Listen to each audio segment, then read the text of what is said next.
Good afternoon, ladies and gentlemen. Thank you very much for joining me. I have suggested that I do a noon briefing today, largely because I think yesterday when I was exiting the Security Council and had the press encounter, it was very, very short, and I could see that there was quite a bit of interest and further questions that wanted to be raised and answered by myself.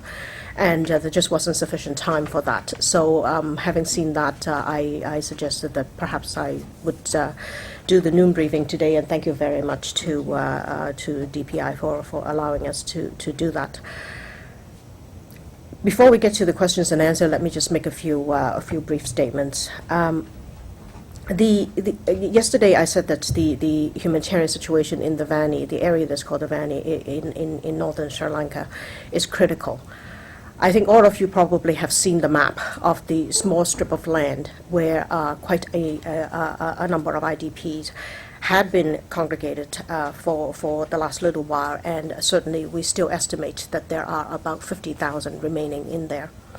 The area is very small, roughly about the size of about 5 square miles, and we certainly continue to have reports of fighting, and yesterday there was report of heavy fighting. So you can imagine that as a consequence, it is not that difficult to imagine that there will be casualties as well as dramatic humanitarian situation. The government of Sri Lanka indicated that as of today, 103,000 IDPs have left that area. We hope that those numbers are accurate, but we have no way of verifying that. We continue to have reports that heavy weapon is used, and of course we continue to have reports that the LTTE is preventing people from leaving that area and using the civilians as human shields. Both of those, on both the government side and on the LTTE side, is against international humanitarian law in terms of protection of civilians. We are seriously concerned about the malnutrition and health situation of the people remaining in there, as well as the ones who have come out. It has been a very horrendous situation in this small area ever since the major offensive that started in late January. As you all know, the chef de cabinet, Mr. Nambia, was in Sri Lanka and only returned earlier this week. And he and the government had agreed to discussing suitable modalities to enable the UN and the ICRC to make contact and to secure the release of civilians from the area. We are asking for access to the conflict zone to assess the humanitarian situation and to be able to provide a relief supply in a meaningful way. And we are also asking to be present in the screening centers and to be able to witness the screening procedures of this large number of people that have exited the conflict zone and are currently on the way to the IDP camps, mostly in Vavonia and in Jaffna. I hope that as I mentioned geographic points that you probably have those in your heads, so that I wouldn't need a map to do it for you. Our current information is that there are 26,000 new IDPs that have arrived in the transit sites in Vavonia and in Jaffna. So the total camp population is now up to 95,000 people, up from 80,000 that reported yesterday. There are quite a number of issues in regards to the camp, the camps in the plural. Obviously, with an expected influx of over 100,000 people, and maybe even more, in the coming days and weeks arriving in the camps, we definitely will be needing extra campsites to be able to accommodate. We are currently in discussion with the governments as to identification of new campsites, and we have urgently asked the government to put that as a priority. We are also encouraging the the government to consider moving of existing population in the camps to host families and to find alternative sites outside of Livonia in order to be able to accommodate the new arrivals. We think that it is in the interest of the government of Sri Lanka and the IDPs to be able to leave these camps as soon as possible. And we will continue to encourage the government to work towards that end. You will have noted that the Secretary General has made a statement today about the sending of a humanitarian team to the conflict area. This was as agreed to between Mr. Nambiar and the President of Sri Lanka when Mr. Nambiar was in Colombo. It has been a few days now, and we have not seen any movement, and we hope that there will be movement very soon, so that in fact the team would be able to go to the area. I think I will stop here now and take your questions. Let's start with Bill. Two things. One, what's the basis for your estimate about the 50,000 people still trapped? How do you arrive at that number? And when you say about the last point you made about the humanitarian monitoring team, what movement are you looking for? What's the benchmark to send them? How many people would go? What would be their mission? Who would lead it? Sort of give me the details of what's planned there. In terms of your question, all of these are estimates, obviously. We don't have exact figures.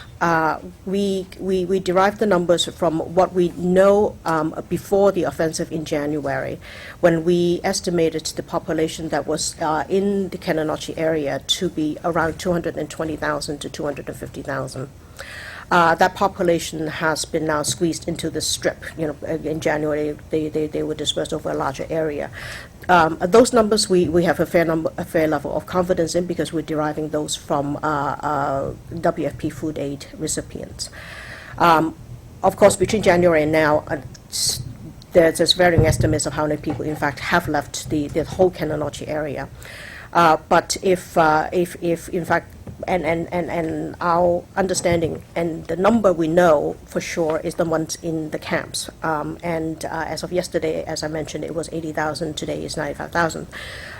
So if we go by yesterday's number of 80,000 people, it basically means that there are either a large number of people in transit who have exited according to the government of Sri Lanka, and then whatever would be the number left will be the number still in the strip. So that's how we got to the 250 was there originally. 50 is still there, so 170 to between 170 and 200 have gone somewhere. There are 80,000 in the camps. Right. 50 still trapped. Yes, so that's 130. And the government says that 103,000 people are currently in transit from the exit point to the camps. Okay. So your second question.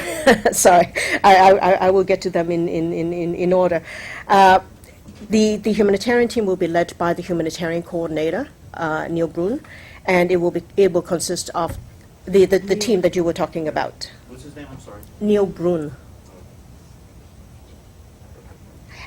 And he will be, the current plan is that he will be assisted by the agency reps that are currently in country. But before a humanitarian team could actually go to the area, there would be an advanced security team from UNDSS. And you're waiting for clearance for that team to go? Yes, that's right. And you're waiting for that from the government? Yes, that's right. You haven't gotten it yet? Not at this point. Thank you. Okay, Talk Radio. Ms. Bragg, the number of campsites that you're requesting additional, has the UN identified those campsites where they're going to be? Are you waiting for the government to come up with a plan? Is there already a number that you've proposed to them and where it's located? There are a number that we have already proposed to them. In fact, those have been part of the contingency planning, because obviously we had known for quite some time that there would be at least 100,000 people who would be coming out of the conflict zone, and so that is part of our contingency planning with the government. What's the number? I don't have that. Sorry. We can get back to you on that. Philippe, I'm just going to go. Yeah. Is it true, some NGOs are saying that a lot of families have been separated in the camps, that, the young men are sent to a place, women or kids to other place. So is that true? And also, could you give us a bit more details about the situation in these camps? Is it true that people are not at liberty to leave the camps? And is that against international humanitarian law? Your first question of is there family separation? We do have reports that there is family separation, and we are encouraging the government to keep families together. Your second question of the conditions of the camp and are people allowed to leave? By and large, they are not allowed to leave at this point. And which is also part of our advocacy to the government, and to convince them that it is in fact in their interest to have people leave the camps as soon as possible, and to be able to either move on to other host families, or to be able to leave if there are other ways for them to be able to sustain themselves. So is that against humanitarian law? I mean, does that make them internment camps, or?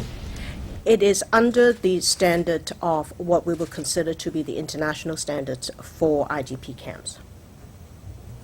Yes.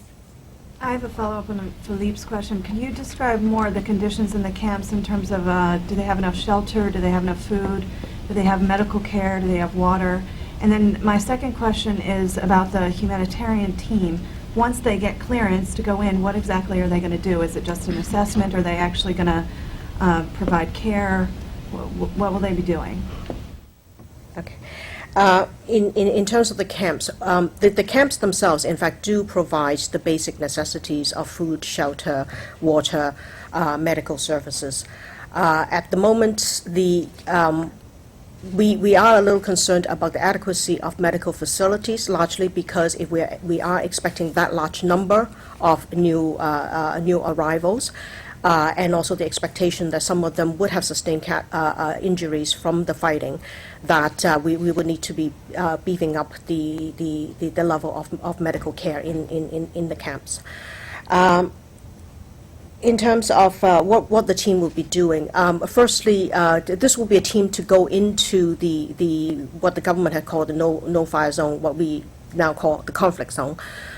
It is firstly to assess the situation, because we have not had international presence in that area for quite some time. So we in fact have no idea of the conditions of the people that are in there, what is the level of need, and how we can actually get relief into the area. So the first level would be to do assessment.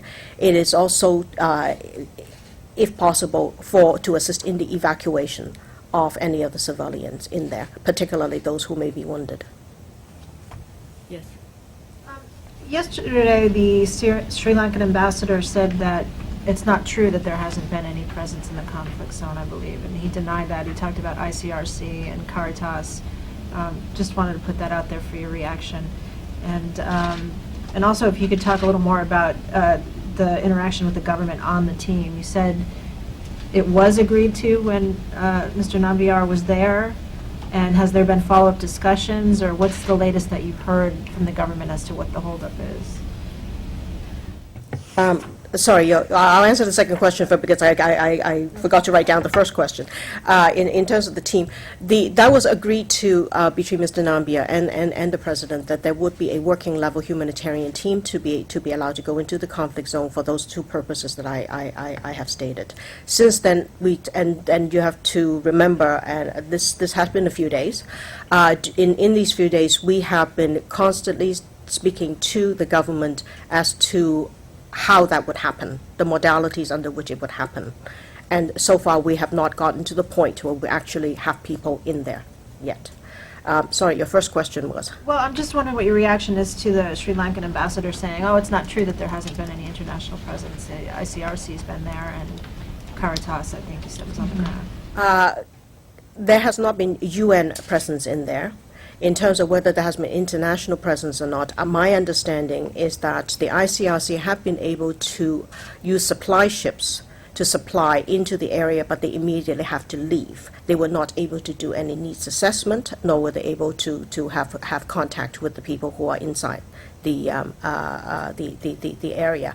I don't know of Caritas. Matthew? Sure, Ms. Bragg. Something that was said yesterday during the NGO briefing, and also others have said it as well, is that the Sri Lankan government took any doctors or teachers that remained in the conflict zone off of the payroll and also threatened them, particularly in the case of doctors, and if they provided casualty figures that harm would come to them. Are you aware of that, and what would be the UN's response to what would seem, if true, to be something of a certainly a violation of international humanitarian law? And also, I understand that OCHA has received some communication saying that chemical weapons or other impermissible weapons have been used by the government, and somehow that OCHA said that they'll look into it. Is that true, and what is OCHA doing to look into it? And then just finally, the ambassador said yesterday that the UN staff remain in the camps because they have to be screened. I wonder if you could say, he emphasized that they're Sri Lankan nationals, so it's their right to detain them or something. Is it your position that UN staff shouldn't be detained and don't need to be screened? And can you state whether all 13 are in fact Tamil, and whether you think the detention is actually on ethnic grounds? Your first question of reports of doctors being taken off payrolls and not allowed to provide casualty figures, we only heard that through the NGOs. We don't have any independent report of that sort. In terms of impermissible weapons, again, we don't have any information on that. And your last point about the UN staff. As a host country, the Sri Lankan government has obligations to the United Nations for the safety and security of all UN staff, regardless of nationality or their ethnic background. This is what we were holding the government of Sri Lanka to, is their obligations towards the safety and security of all UN staff, including the 3 that are in the camps at the moment. Yesterday, I did speak to the permanent representative, and he has assured me that the issue would be looked at as expeditiously as possible. Now, I don't know about whether that means screening or not. He did not use the word screening to me. I just want to ask one follow-up. First, I just want to make sure that it's 13 and not 3. It's 13. Okay. And also, there was some dispute about how the UN raised this to the government once they knew that people had been held, because they were saying they've been held for well over a month. In some cases 2 months. Did the Sri Lankan government is saying the first they heard of this was an April 15th letter from Mr. Neil Bune, and I know that it's been said, John Holmes and others have said that these complaints were made since February. Could you say how and who actually raised this issue, and also could you respond? Some say, including some working for the UN, that Mr. Bune is viewed as very overly close with the government, and is whether did the government choose him as to lead this mission, or was there any consideration given of some other UN official to lead it? Okay, there are quite a few leap in logic in the string of questions that you just put there. So if I can deal with them one at a time. Yes, it is 13 UN employees there. It is not the government that has chosen Mr. Brune to head this humanitarian team. It is our decision. It is the UN's decision as to who would be heading that team.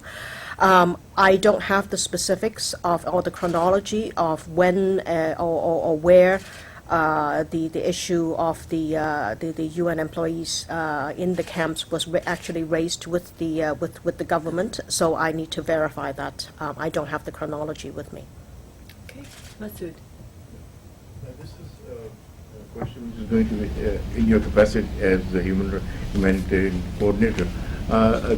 Yeah, this is not a Sri Lankan question, but a question about Amnesty International today and other human rights organizations today issued a statement on the situation that exists in Pakistan and the Lankan province, where the Taliban are taking over, and the people in the province are scared that Taliban sort of justice, if it is applied, wherein schools will be closed, women will be stopped from going out, and that is happening now, and that is one of the concerns said today. Yesterday it was said by Hillary Rodham Clinton, the U.S. Secretary of State.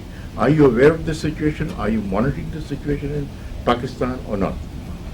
If you don't mind, I would decline to answer any questions that's not related to the Sri Lankan situation. Okay, that's fine. Okay, lady in the back.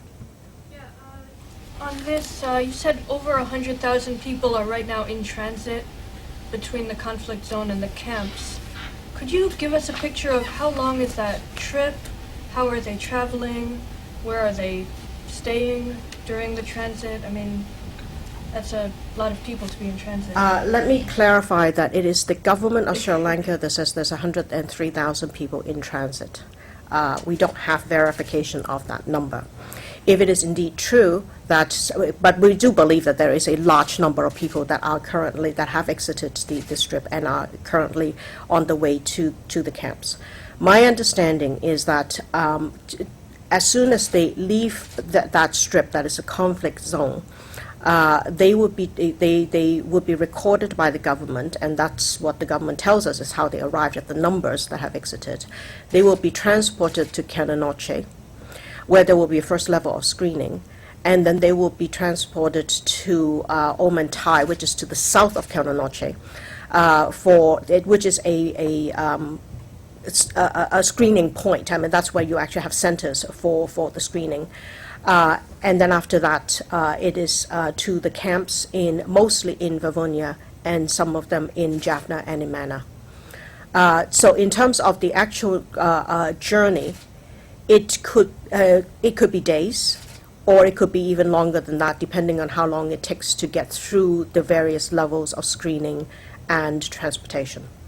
So they're being transported on government buses, and the government Well, I don't is know about feeding buses, them? but the government transport, yeah. Any other questions? One last one for Matthew.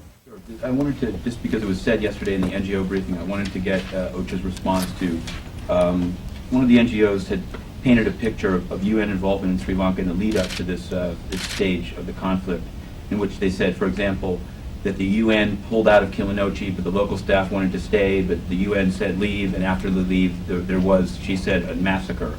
Also said that the UN decided to build these camps and were acceded to building the camps further away from the north as sort of almost a form of sort of ethnic movement of people. Is there something, I'm sure you heard, if you saw the briefing, you heard these two things. I wonder if you could respond to those two and also say why, when the government began excluding NGOs from the northern part of Sri Lanka, OCHA didn't speak as it's now speaking in the case of Sudan.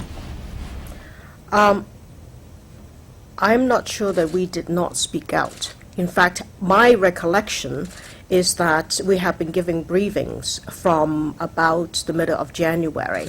I believe that the Secretary General has probably made more statements on one country during this whole period than any other country. So I think it is very difficult for me to comprehend any comments that said that we had not been speaking out. I think, just to be clear, I think that she was referring to a period of time even before 2009. I'm saying I think the government began excluding NGOs before this year. So that question goes back to an earlier time. And the two ones, she was pretty specific about, she said, I think she was talking about a whole range of actions. I know Mr. Holmes went there, and at one time the government said he was a terrorist for calling it unsafe. And it seems like after that the UN stopped speaking much about what was happening there. I don't know if, that's a bit more a question for Mr. Holmes, but you heard what they said yesterday. I Well, just wonder you're asking me to dredge my memory a little bit farther back than I would like. So I'm not quite sure that I can actually confirm or deny anything that was supposed to have happened or not happened. Okay, if there are no other questions, thank you very much.